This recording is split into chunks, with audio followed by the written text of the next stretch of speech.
Hey guys, and welcome back. Ta-da!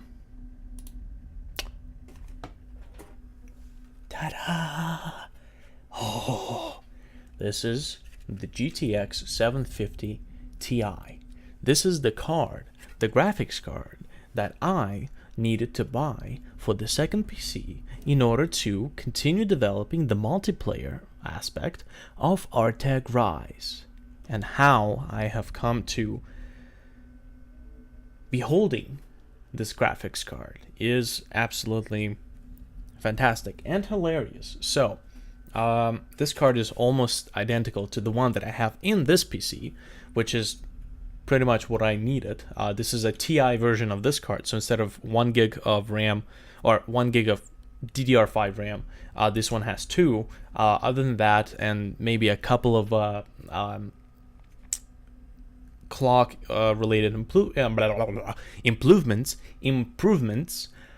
it's pretty much an identical card. The only difference is really, besides the resources, is the fact that that is a Gigabyte card and this is an ASUS card. So it has 2 DVIs, a VGA, and an HDMI port, which for me is perfect because that one has 2 HDMI ports and 2 DVI ports, and the problem is there are no cheap DVI to VGA converters at all out there. If you see one of those converters out there, one of those shitty black converters that I clearly do not have, what I used to have here, I have a piece of it. This is a piece of that converter. It's a little black box with a wire sticking out of it. That is a garbage converter. It works and then it overheats and then it dies. I've opened one thing up and it has one single chip in it. Let's see if I have one on this desk. So anyways, how did I come in contact, or how did I become an owner of that card? Well, it happens to be that when we were recording the rest of the tutorial for the indie game development for absolute beginners with Arya, he mentioned that he bought a GTX 750 Ti card for his gaming/game production rig. But when we were discussing the graphics card, it turned out that this graphics card is basically just as powerful as the one that he had in his rig at the moment. So essentially he needed a more powerful card, and he ended up buying the exact same thing in terms of horsepower. So he was gonna sell it anyways, and I figured, okay, well, since I need the card, how about I'm gonna buy this card off of you? Considering at this point I don't have any money to buy name, I figured, how about I'm gonna get the card so I could start on game development, and I'm gonna do a couple of e-transfers to your bank account, once I get paid from work. So we got into an arrangement. I got the card. I can actually put this thing into the computer now. The only thing that I still need is the RAM, which I've already purchased almost a month ago, and that has yet to arrive from eBay. And I have to return the existing hard drive that came in busted right from the get-go. So kids, never buy refurbished drives. Maybe if you feel like risking it, but I had a rule. I broke the rule. I paid for breaking my rule. No refurbished drives, never. Same thing goes for monitors, sometimes, unless it's a bargain. So I have pretty much one of the most expensive parts for this computer rig. Other than that, wait for the RAM, and I'm gonna go ahead and return the drive, considering that Newegg was kind enough to send me a return label, prepaid return label with UPS, which means that actually I'm gonna get off my ass and return that sucker tomorrow, so that I could get my $20 back. $20 250 gigabyte hard drive. I mean, if it was working, it would have been a bargain. But I may have to try and gamble again and buy another refurbished drive. This one was apparently was the last one. They couldn't send me a replacement because I apparently purchased the last refurbished drive from Western Digital for 250 gigabytes. So there are a few 350 gigabyte drives which are actually cheaper, because I didn't see it, because the price tag was not on the website, it was on the product page. So when I was looking at the price tag, I thought that, you know, these were out of stock drives. So no, they're actually cheaper. They're 100 gigs more. And I mean, in my case, I have to just, you know, go for the smallest thing I can afford. And as soon as I return that drive, I can actually get a replacement, not a replacement, a new drive, a new refurbished drive. And I will have my development machine. Yeah. So that is all I needed for continuing Artec Rise multiplayer. I will have my virtually identical machine. The only thing is the graphics card is a little bit beefier, and this is exactly the reason why I'm keeping that graphics card, the more powerful graphics card, on the second PC. So I'm going to be developing on a lesser powerful graphics card, the regular 750 with 1 gig of RAM, DDR5, you know, graphics RAM, so that if I can get the game to run properly on that graphics card, it will definitely run the same on that graphics card or on that computer, which means, you know, if I swap this card for that card, it's going to be the other way around. If the more powerful card can run the game without any issues and the less powerful one doesn't, then, you know, I have some compatibility issues. So with that being done, there are 3 more tutorials that are going to be coming up on the channel. The continuation of the beginner's guide to game development in Game Maker Studio, and we've recorded a good amount of content there. Actually, we've recorded I think a total of about 10 hours. Now this is live coding, so obviously there's mistakes, there's, you know, things that we discover. However, it's the same game as the one that I did for the Meatly Game Jam series, the development series. So surprisingly enough, what took me about 70 something, 70, what, 24, 48, 72, what took me 72 hours during the Meatly Game Jam took me under about 10, 15 hours now. But that's considering that I had the audio, and that's considering that I had the graphical assets and sprites and animations already pre-made. So, you know, obviously with that stuff, it would have taken maybe at least an extra 5 hours, which is nice. So I had all the assets in. So there were so many things that I have actually coded much faster, considering in the old project there are so many leftover pieces of code that are not doing anything. There's so many stuff commented out because it didn't work, and I just didn't have time to delete it, or I just didn't bother deleting it, considering it's just, you know, it's going to be breaking the code, and I'll be wasting time trying to debug and, you know, patching up all the holes in the code. It is ridiculous how much smaller the code actually is, and considering that I'm achieving the exact same or even better effect for gaming mechanics, it is ridiculous just how much time I've spent during the game jam doing the same stuff. Now, that is a portable project.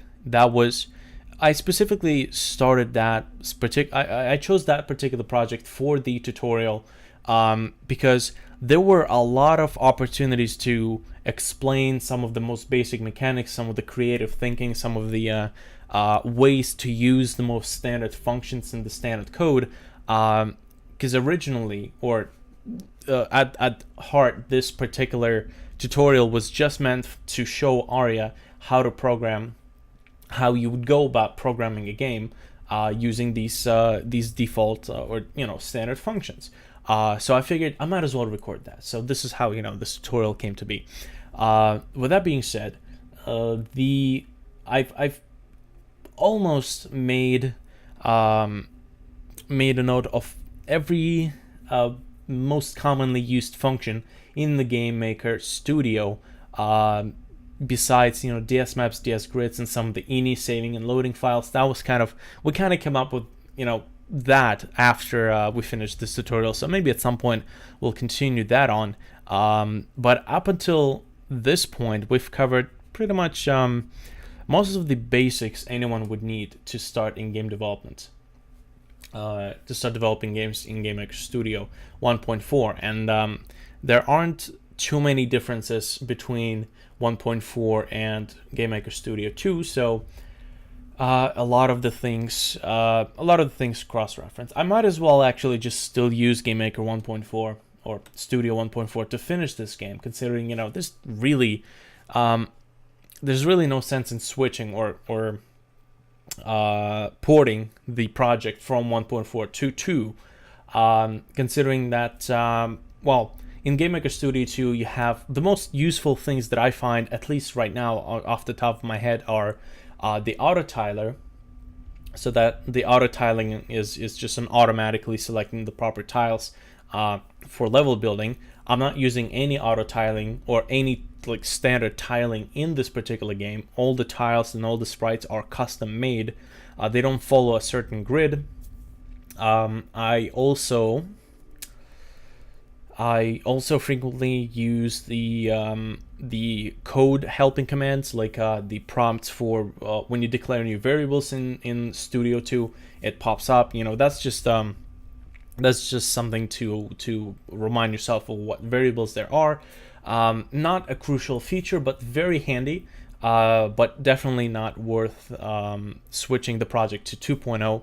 And other than that, it's just fancy little gadgets for large project management. And the Five Nights at Freddy's, god damn it, Stranger Vets and Albumin is not that kind of a huge, it's not that big of a project to be really taking these management tools into consideration. It's still worth investing into GameMaker Studio 2 if you have 1.5 license or 1.4 license, considering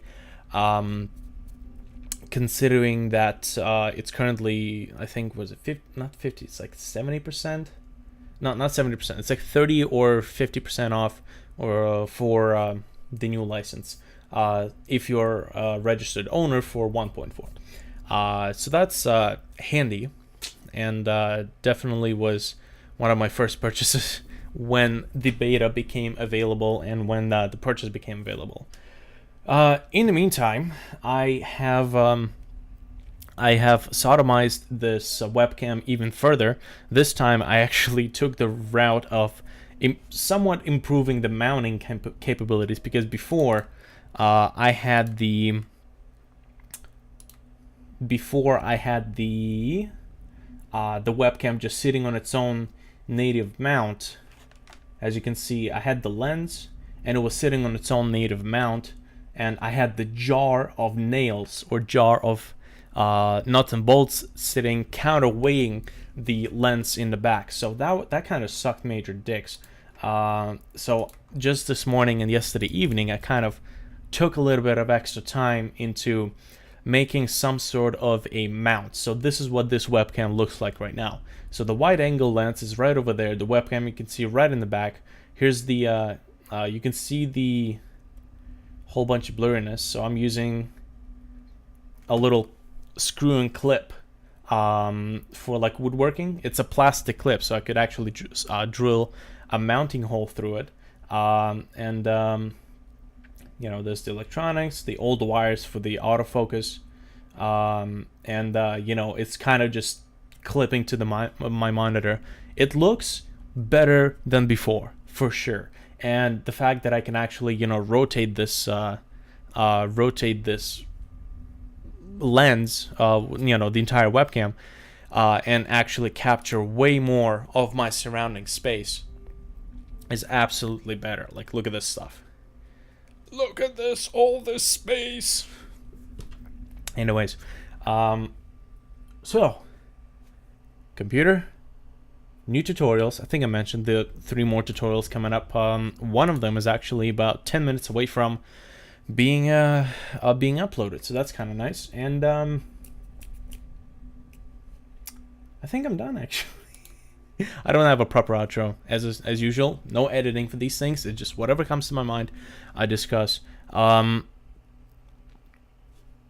soon as this computer's running, I'm just rushing back to multiplayer development, considering after multiplayer development, I actually have something that I can release. And it's actually going to be kind of fun playing with Tim over the internet. You know, the same game. We would usually have to come over to each other's houses in order to play. We're gonna try to come up with some sort of system where we can develop levels. Each one either come over to my place, since I will have 2 computers, or we're gonna see if I can get Game Maker Studio on his computer, and he will develop levels on his end and just send me the files, and we'll figure something out. Anyways, I think that is actually it for my updates for this particular devlog. So I will see you guys in the next video. Stay in touch with the projects. I'll have the Twitter link down in the description, and I'll see you guys in the next video.